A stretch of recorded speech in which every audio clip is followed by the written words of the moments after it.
asked in theory notes also, and जो है practical के लिए भी important है. The topic is issue of debentures as collateral security. Issue of debentures as collateral security. What do you mean by collateral security? कोई बताएगा?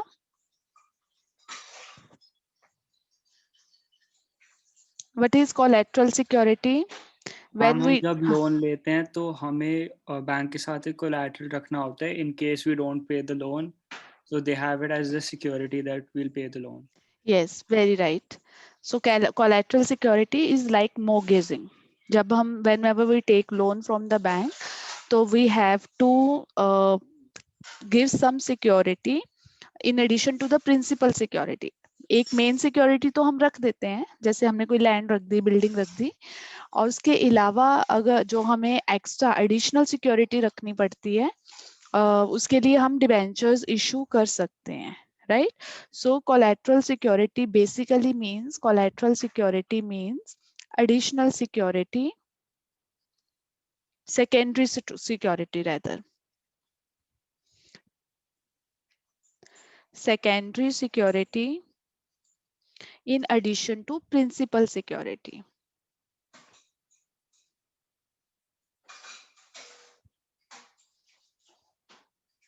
So whenever we take loan, whenever a company takes loan from bank, the company may have to issue debentures as a secondary security. This is known as issue of debentures as collateral security, right? Remember these debentures. This is important. These debentures are not entitled to any interest, or debenture holders of these securities, उनको कोई interest नहीं मिलता है. This can be asked in 1 marks. Debenture holders or these debentures are not entitled to any interest. Otherwise क्या हम कहते हैं कि debentures को हमेशा interest मिलता है. We say that na कि debentures, they are company have to pay the interest to the debentures whether there are profits or not. But these debentures which are given as collateral security, these are not entitled to any interest.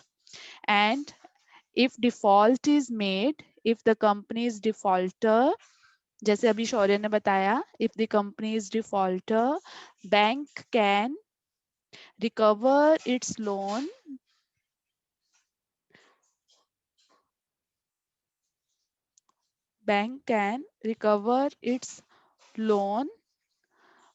by, or you can say it can recover its loan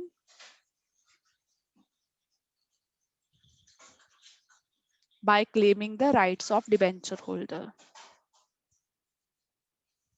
So the bank will become the debenture holder.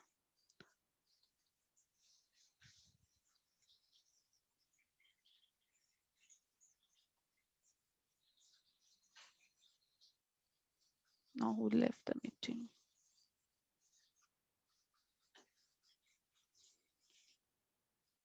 Now there are two methods. There are two methods of treating these debentures in the company's books. First method is known as first method, that is simply no entry is passed. No entry is passed for these debentures. Entry pass नहीं की जाती. In the second method, entry. Ma'am आप एक और बार बता सकते हो, आवाज नहीं आती पहले आपकी. हाँ बेटा, कहाँ से बताओ? शुरू से ma'am. When the debentures, they are issued as collateral security. Collateral means whenever you take loan from the bank, so in addition to the prime security, principal security, sometimes the debentures, they are issued as a secondary security. Normally the debentures they are entitled to interest, उन्हें हम interest pay करते हैं, but in case of these debentures which are given as collateral security, no interest is paid. And if the company is defaulter, let us suppose company is unable to make the payment of the loan and interest thereon, the bank can recover its loan by claiming the rights of the debenture holders, means they will become the debenture holders. Then the debentures they are assumed to be issued. Now there are two methods of treating this issue of debentures as collateral security. First method, when no entry is passed. Second method, when entry is passed.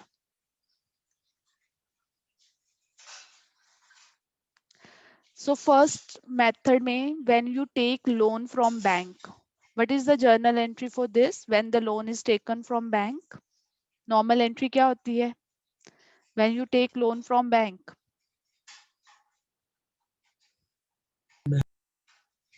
हाँ जी बोलो, bank account debited to loan, to bank loan, तो ये तो आएगी आपने जितने का भी लोन लिया है.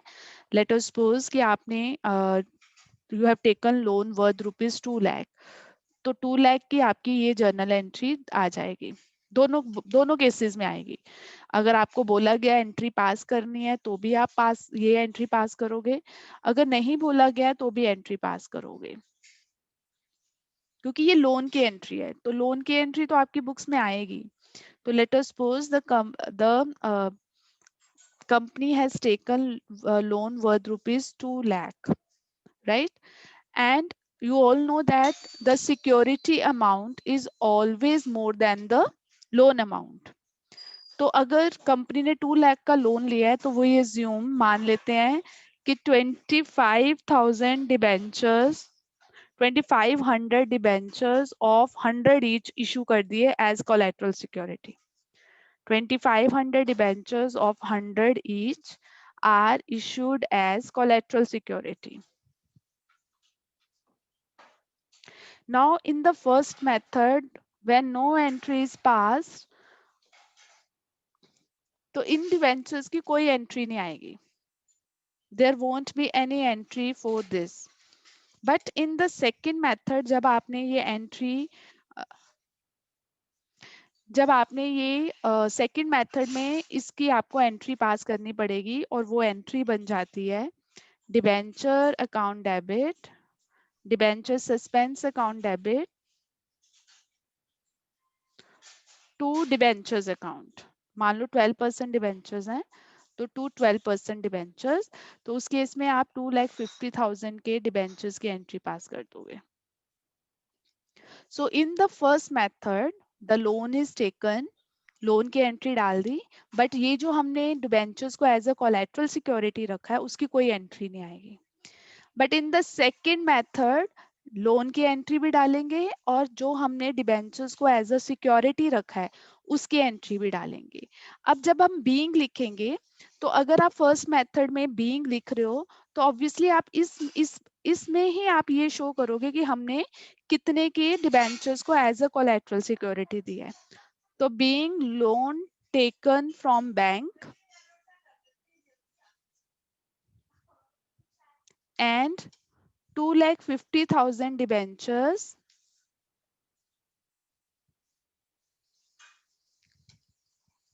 given as collateral security. तो आप इसकी being में ही ये चीज शो कर दोगे. सेकेंड केस में आप सिंपली यहाँ पे लिख सकते हो being loan taken from bank, क्योंकि आपने सेकेंड एंट्री पास की है. तो जो सेकेंड वाला है ऑप्शन है जो आपका कोलेटरल सिक्योरिटी, वो आप सेकेंड एंट्री में शो कर दोगे. being ₹250 debentures given as collateral security.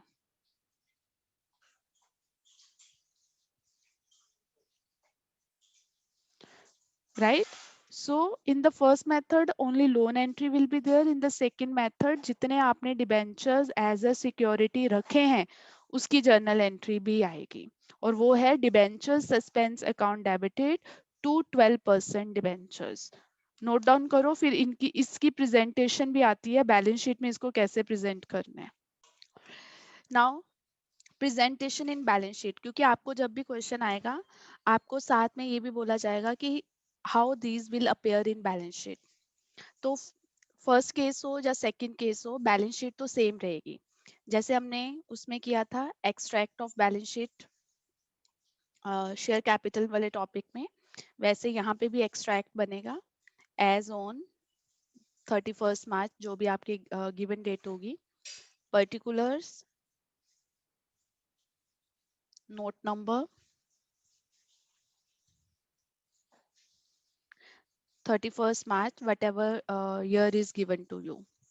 Now you tell me, first heading हमारा इक्विटी एंड लाइबिलिटीज होता है। डिबेंचर्स किस हेड के अंदर आएंगे?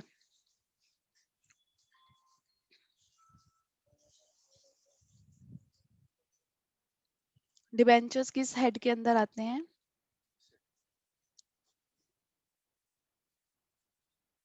Liabilities. Non current liabilities, they come under non current liabilities, right. यहाँ पे long term non current liabilities के अंदर लॉन्ग टर्म बोरोविंग्स, जैसे शेयर कैपिटल जो है वो शेयर होल्डर फंड्स के अंडर आता है, इसी तरह लॉन्ग टर्म बोरोविंग्स के अंदर आपका डिबेंचर शो होगा। यहाँ पे हम लिखेंगे नोट नंबर 1। अब फर्स्ट केस में आपको नोट कैसे बनाना है और सेकंड केस में कैसे बनाना है, बस वो डिफर करेगा। ये वाला फॉर्मेट जो बैलेंस शीट का है ये सेम रहेगा। नोट्स टू अकाउंट्स जो है वो दोनों केसेस के अंदर डिफर करेंगे। फर्स्ट केस में हमने सिर्फ देखो, फर्स्ट केस में हमने सिर्फ शो किया है बैंक लोन, लेकिन सेकंड केस में हमने 12% डिबेंचर्स भी ओपन किए हैं और डिबेंचर सस्पेंस भी ओपन किया है, इसलिए सेकंड केस में ये दोनों भी ट्रीट होंगे नोट्स में। फर्स्ट केस में सिर्फ बैंक लोन आएगा, तो फर्स्ट केस के अंदर you will right simple bank loan जितने का भी है, जैसे मैंने एग्जांपल में लिया था 2 लाख, और यहाँ पे आप लिखोगे on collateral security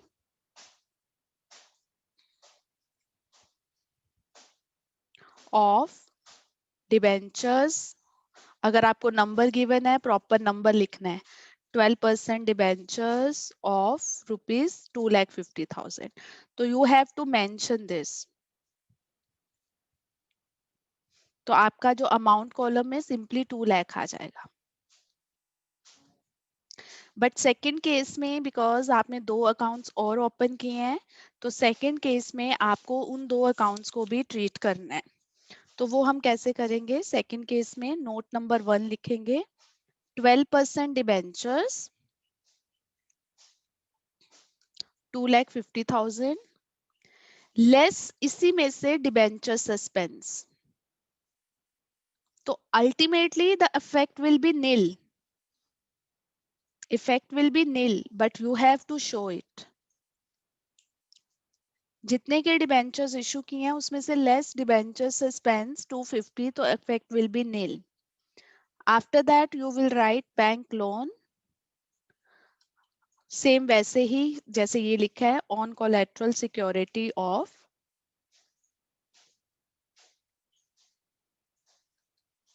12% debentures of 2,50,000।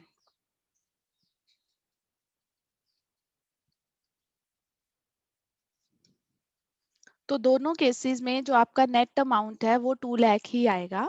But in the second case क्योंकि आपने जर्नल एंट्री शो की है, तो उस केस में आपको debentures less debenture suspense show करना ही है in the balance sheet in notes, right? Is it clear? Doubt है किसी को कोई प्रेजेंटेशन में?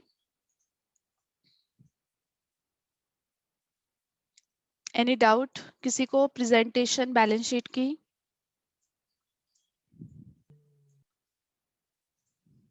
हाँ जी, do one question now. A Limited took a loan of 1,20,000 from bank and deposited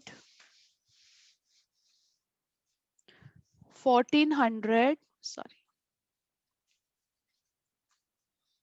and deposited 1400 10% debentures of 100 each as collateral security.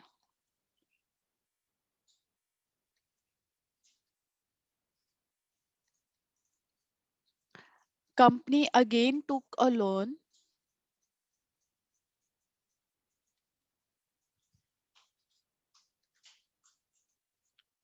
of 80,000 after 2 months.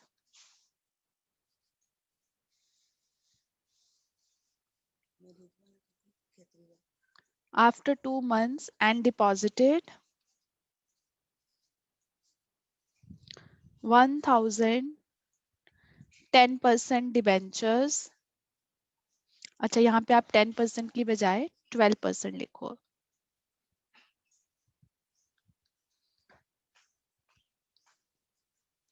12% debentures of 100 each as collateral.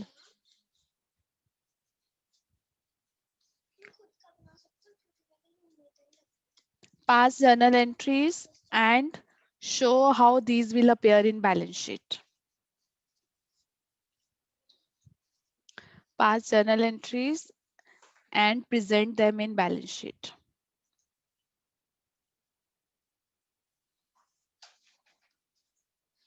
So proper पहले journal format बनाओगे, उसमें आपकी 4 entries आएंगी. पहली 2 entries आएंगी इस loan के लिए, सेकंड 2 entries आएंगी इस लोन के लिए. फाइन. फिर उसके बाद बैलेंस शीट में आप कंबाइंड भी शो कर सकते हो. ऑब्वियसली अलग अलग करना पड़ेगा क्योंकि ये 10% debentures and these 12% debentures, they are not of same category. These are two different types of debentures. ये 10% रेट ऑफ इंटरेस्ट के हैं, ये 12% रेट ऑफ इंटरेस्ट के. चलो एनीवे पहले हम जर्नल करते हैं.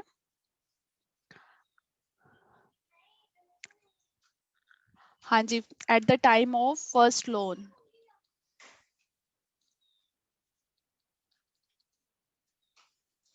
हाँ जी सक्षम, बोलो जर्नल एंट्री पहली.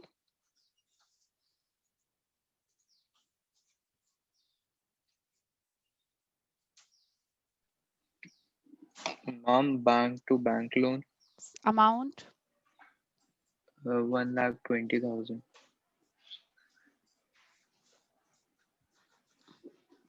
बीइंग मैंने लिखवा दिया बेटा, आपको वही लिखने वैसे लिख लेना. What will be the second entry सक्षम? Uh,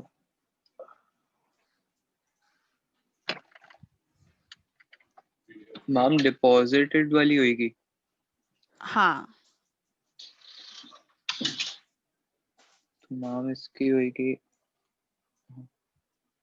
कोलेटरल Mom नहीं सिक्योरिटी पता. जो रखी है बेटा, उसकी सेकंड एंट्री क्या है? Debenture suspense account debited to 10% debentures. यही तो 2 एंट्रीज है, और तो कोई एंट्री है नहीं इसमें. और तो 1,40,000 के डिबेंचर्स आ जाएंगे. Now at the time of second loan, Shwetank.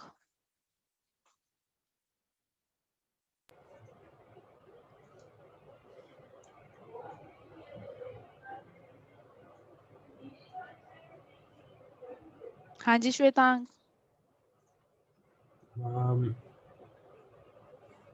हम सेकंड लोन सेकंड मेथड वाला. सेकंड लोन, ये सेकंड मेथड ही फॉलो कर रही हूँ मैं. देखो 2 एंट्रीज पास की, 2 बार लोन लिया ना उसने. अच्छा, तो एंट्री तो सेम ही होंगी. हाँ जी. हम bank account to bank loan. Amount बताओ. एक सेकंड. 80,000.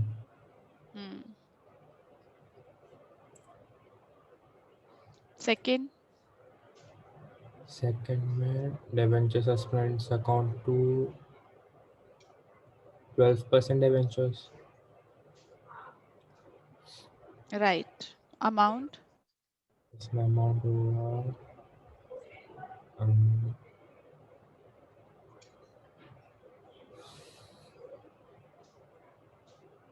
मैम इसमें क्या होगा? कितने डिबेंचर्स? 1000, 1000, 100, 1 lakh. राइट। अब बैलेंस शीट बनाएंगे, extract of balance sheet.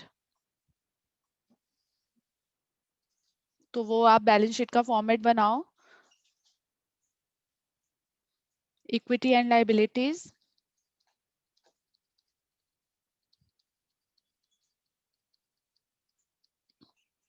Non current liabilities,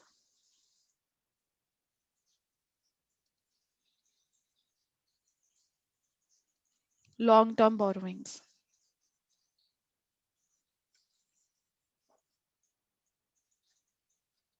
तो इसमें हम अमाउंट लिखेंगे।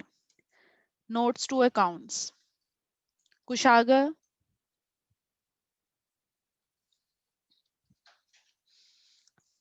Yes ma'am. हाँ जी बेटा, नोट्स टू अकाउंट्स कैसे शो करेंगे? सेकंड मेथड है। Ma'am 12% debentures. Okay, 12% debentures. Ma'am फिर डिबेंचर सस्पेंस लेस करेंगे। Okay, amount 1,40,000। But these are 10% और आप ये 12% की फिगर बोल रहे हो। मैम तो फिर 10 होगा। चलो आपने 12 लिख दिया तो हम 12 की फिगर पहले लिख लेते हैं ना बेटे। अब आप दूसरी बार 10 की लिख लो। और द अनदर वे इज दोनों को कंबाइन करके डिबेंचर सस्पेंस एक ही बार माइनस कर दो। 10% डिबेंचर्स, 12% डिबेंचर्स। 12% में आपके पास 1 लाख फिगर है और ये है 1,40,000 लेस डिबेंचर सस्पेंस, राइट। एक ही बार आप इसको डिडक्ट कर दो तो ये नील अमाउंट हो गया। ठीक है धनंजय, बैंक लोन को कैसे शो करेंगे?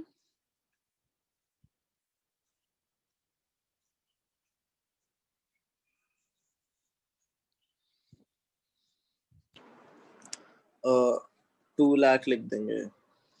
ओके, तो आगे नीचे कैसे लिखेंगे फिर? On collateral security of 10% and 12% लिखेंगे क्या? ओके, तो आप ऐसे भी लिख सकते हो 120 on collateral security of 10% debentures and 80,000 on collateral security of 12% debentures.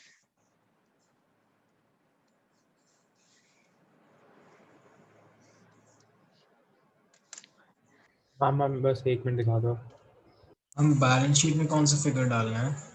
हाँ जी, write down question. A company issued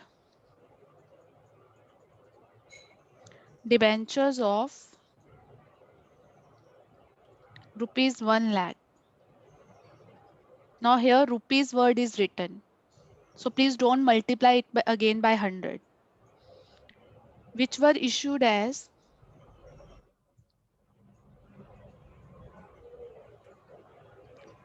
first for cash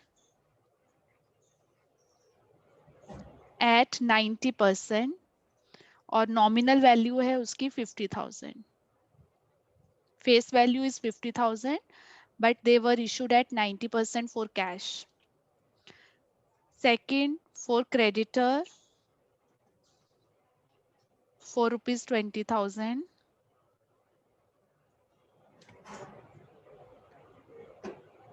Nominal value is 25,000. यहाँ पे आप लिख लो for creditor of machinery. कि आपने उससे मशीन ली थी, उसके लिए आपने उसको 20,000 पे किया है और नॉमिनल उसकी वैल्यू 25,000 थी. Third, to bankers for a loan of 15,000 as collateral security.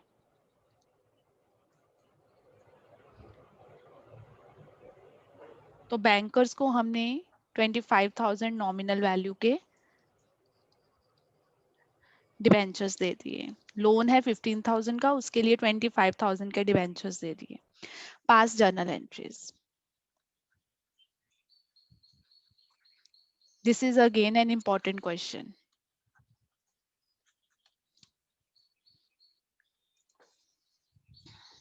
This is normal first case जो हमने बिल्कुल बिगनिंग में किया था। This is when debentures are issued for other than cash, and this is जो हमने अभी लेटेस्ट किया। तो जर्नल एंट्रीज पास करनी है तो सबकी जर्नल एंट्रीज पास करेंगे। हाँ जी शौर्य, आप बताओ पहले मुझे, ये फर्स्ट केस में क्या लिखा हुआ है? 50,000 नॉमिनल वैल्यू है और उसे 90% पे इशू किया है। What does it mean? 45,000 पे इशू किया। और 5,000 कहाँ गया? डिस्काउंट। Discount, yes. चलो फ्रेम करो फिर जर्नल एंट्रीज फर्स्ट की। Discount account debit. No, it doesn't come in first entry बेटा। Oh sorry. What's the first entry? Bank to debentures. Yes, bank account debit to debenture. Application allotment account. हाँ जी। Journal entries भूल जाते हो, learn नहीं करते हो आप। अब आप अभी आपने बोला है 45,000, वेरी ट्रू, 45,000 से हम एंट्री पास करेंगे। Now discount will come. Frame the second entry Arjun. Ma'am, debenture application account. Discount yes, debit to 10%, 90%, नहीं 10% debenture. कुछ नहीं लिखा हुआ है तो आप सिंपली डिबेंचर्स लिख दो। परसेंटेज इज नॉट गिवन ना, so discount on issue of debentures debit to debentures. So this is the journal entry for the first case when debentures they are issued for cash.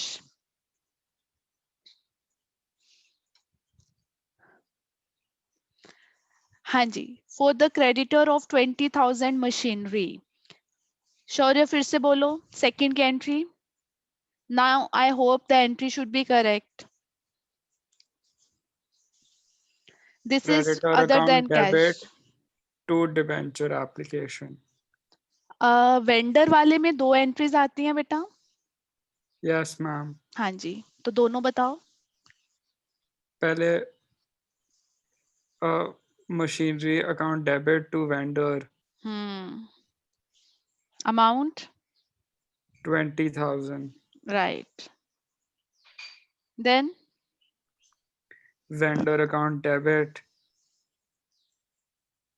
to debenture application and allotment. No only debentures. Now application and allotment सिर्फ cash वाले case में आती है। Okay ma'am. अब यहाँ पे debentures तो 25,000 के और वेंडर है हमारा 20,000 का। 5,000 क्या हो गया? डेबिट। डेबिट में क्या आएगा? Discount again, discount on issue. अगर यहाँ पे डिफरेंस आता तो हम गुडविल या कैपिटल रिजर्व डालते बेटा। अगर फर्स्ट लाइन में डिफरेंस आता तो गुडविल या कैपिटल रिजर्व डालते, but in the second entry the difference comes. तो अगर हमने कम पे इशू किया है तो डिस्काउंट हो गया, अगर ज्यादा पे इशू करते तो वो प्रीमियम होता। Is it clear? Jannat third entry बेटा।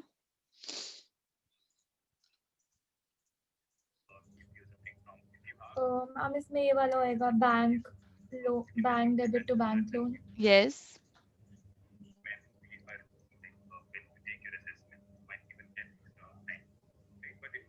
यस, एंड सेकंड वाली होगी debenture suspense to debentures. Yes. Amount बताओ।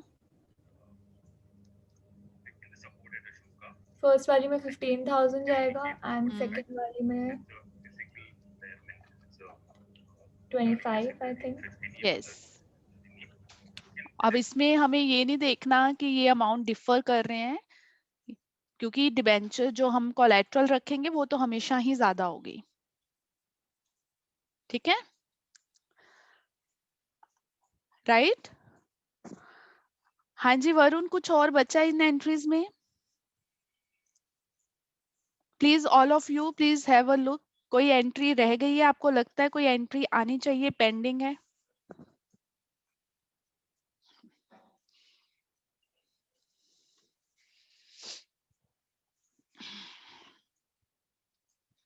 मैम वो स्टेटमेंट वाली जो एंड में डालते हैं। Yes, why this will come discount. मैंने आपको लास्ट क्लास में बताया था कि discount is to be written off in the same year in which the discount debentures are issued। अब आपके क्वेश्चन में डिस्काउंट अपेयर हो रहा है तो हमें इसे राइट ऑफ करना है। What is the journal entry for writing of discount?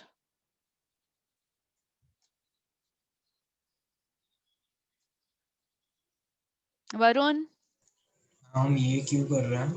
क्योंकि हमने in the last class we did a concept of writing of discount on issue of debentures। दो चीजों के लिए मैंने आपको बोला था, एक अगर आपने इंटरेस्ट पे कर रहे हो, और दूसरा अगर आपकी बुक्स में लॉस ऑन इशू है, लॉस ऑन इशू जहां डिस्काउंट बुक्स में अपेयर हो रहा है, तो आपको it is implied to write them off. आपको उनको राइट ऑफ करने की एंट्री डालनी ही है, अनलेस स्पेसिफिकली रिटर्न की no need to write these entries. अब हाँ यहाँ पे आपकी 10,000 से होगा। 10,000 आएगा। अब यहाँ पे आपकी जर्नल एंट्रीज में आपने डिस्काउंट अकाउंट ओपन किया है, now you have to write it off. What will be the journal entry? Capital reserve account no debit to capital reserve नहीं आएगा, बिकॉज यहाँ पे कैपिटल रिजर्व अपेयर नहीं हो रहा है। एसपीआर एंड कैपिटल रिजर्व तब तक आप नहीं ओपन करोगे जब तक वो क्वेश्चन में गिवन नहीं होता है। तो हम कौन सा अकाउंट ओपन करेंगे? Statement of, yes, statement of P and L account. तो कुछ चीजों को याद रखना जरूरी है। Statement of profit and loss account हम लोग ओपन करेंगे, उसको डेबिट करेंगे 10,000 से, और डिस्काउंट ऑन इशू को क्रेडिट करेंगे क्योंकि वो आपकी बुक्स में डेबिट हो रहा है। हमें लास्ट पार्ट समझाना, समझ नहीं आया मुझे जो आपने बोला। जो भी डिस्काउंट हमने ओपन किया है, जो भी डेबिट किया है, this is a loss, it has to be written off in the same year जिसमें वो अराइज हो रहा है। और उसको राइट ऑफ करने के लिए हम लोग सिक्योरिटीज प्रीमियम रिजर्व को यूज कर सकते हैं, कैपिटल रिजर्व को यूज कर सकते हैं, और प्रॉफिट्स को यूज कर सकते हैं। लेकिन जो स्टेट पे एसपीआर और कैपिटल रिजर्व अगर आपको स्पेशली क्वेश्चन में गिवन होता कि हमारे पास इतना बैलेंस है तो हम उसे यूज करते, but here it's not given, तो हम इसको किससे राइट ऑफ करेंगे? Statement of profit and loss account से। अब मैंने आपको जब ये कोलेट्रल वाला पॉइंट बताया था तो यहाँ पे हमने लिखा था if the company is defaulter bank can recover it's loan by claiming the rights of debenture holders. तो मैं सिर्फ आपको बता देती हूँ, आई होप कि क्वेश्चंस तो नहीं आते हैं, बट स्टिल आपको अगर बाय चांस आ जाता है तो आपको पता होना चाहिए। So if the company is defaulter, collateral में अगर कंपनी डिफॉल्टर हो जाती है तो सबसे पहले बच्चे जो आपने एंट्री पास की हुई है, debenture suspense to debentures, that has to be reversed. आपको अपनी बुक्स में वो एंट्री रिवर्स करनी पड़ेगी, ठीक है? सो फर्स्ट का स्टेप आपका होगा रिवर्स द एंट्री, राइट? जैसे मैं अगर 12% डिबेंचर्स की बात कर रही हूँ तो I will write 12% debentures account debited to debenture suspense. तो मैं उस एंट्री को रिवर्स कर लूंगी पहले। कितने के थे हमारे जैसे उसमें क्वेश्चन में? 250 के।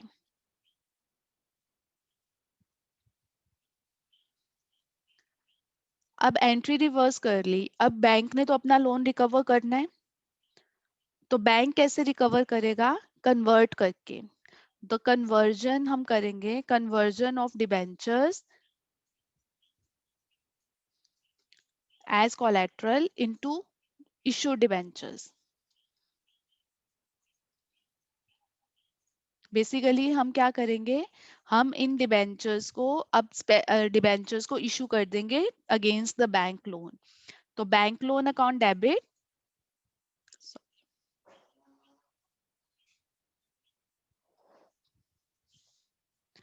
Second entry will be bank loan debit.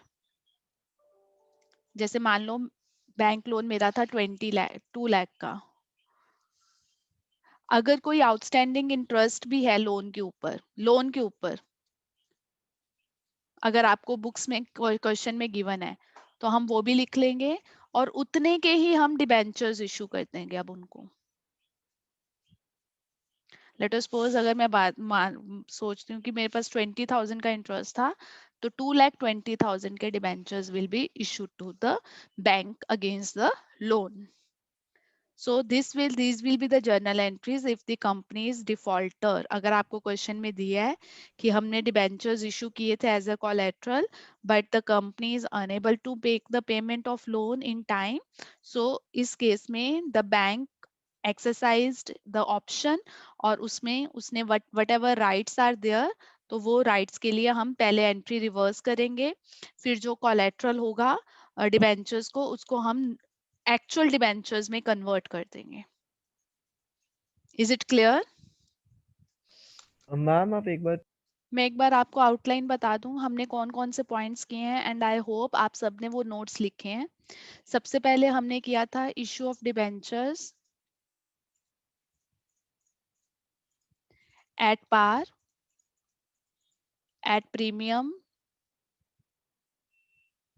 and at discount. This was the first topic. The second topic is issue of debentures other than cash.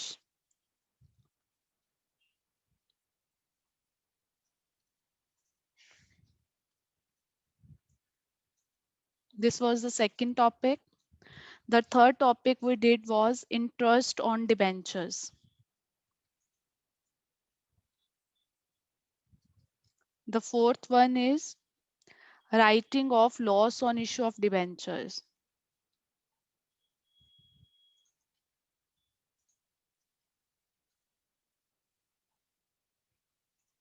The fifth topic, issue of debentures when redemption conditions given.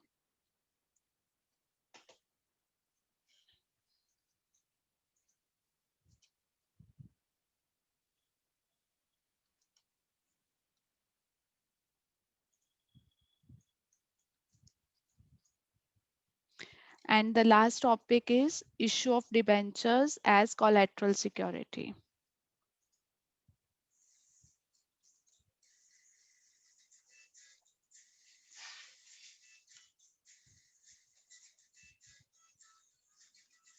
So these are the various topics जो हमने इस chapter में cover किए हैं. ठीक है, इसमें आपके 6 थे issue of debentures when conditions of redemption given. अब एक पॉइंट रह गया सिर्फ बेटा इसमें, प्रेपरेशन ऑफ डिबेंचर्स अकाउंट.